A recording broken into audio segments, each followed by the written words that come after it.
লক্ষ্মীপুর শহরে বেড়েছে কুকুরের উপদ্রব। গত 2 মাসে কুকুরের কামড়ে আহত হয়েছেন 200-র বেশি মানুষ। জনমনে সৃষ্টি হয়েছে আতঙ্ক। কুকুরের কামড়ে আক্রান্তরা হাসপাতালে পাচ্ছেন না সঠিক চিকিৎসা ও ভ্যাকসিন। লক্ষ্মীপুর জেলা প্রতিনিধি মেহরাজ উদ্দিন রবিনের পাঠানো তথ্য ছবিতে ডেস্ক রিপোর্ট।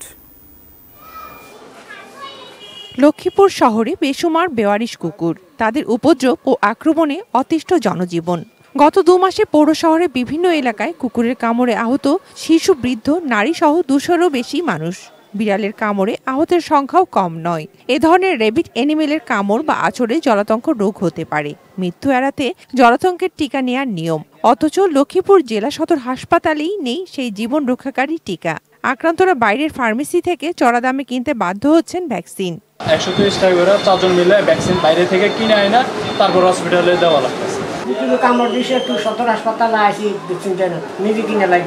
পৌর মেয়র বলছেন, প্রাণী কল্যাণ আইন 2019 অনুযায়ী নির্বিচারে মালিকবিহীন প্রাণী নিধন বা অপসারণ দণ্ডনীয় অপরাধ। কুকুর বন্ধাকরণ কার্যক্রম বন্ধ, ফলে বংশবিস্তার চলে যাচ্ছে নিয়ন্ত্রণের বাইরে। সরকারিভাবে কুকুরের ভ্যাকসিনও বন্ধ, এতে সাধারণ মানুষ পড়ছে মৃত্যু ঝুঁকিতে। আমরা এখন ভ্যাকসিন সরবরাহ পাই না পাওয়ার কারণে আমরা কুকুরকে যে ভ্যাকসিন দিব, সেই ভ্যাকসিনের কার্যক্রমটা এখন বন্ধ আছে। যদি আমরা আবার সরকার থেকে এই ধরনের কোনো আমরা এই কার্যক্রম পাই, তাহলে আমরা আবার পুনরায় এই কার্যক্রমটা চালু করতে পারব।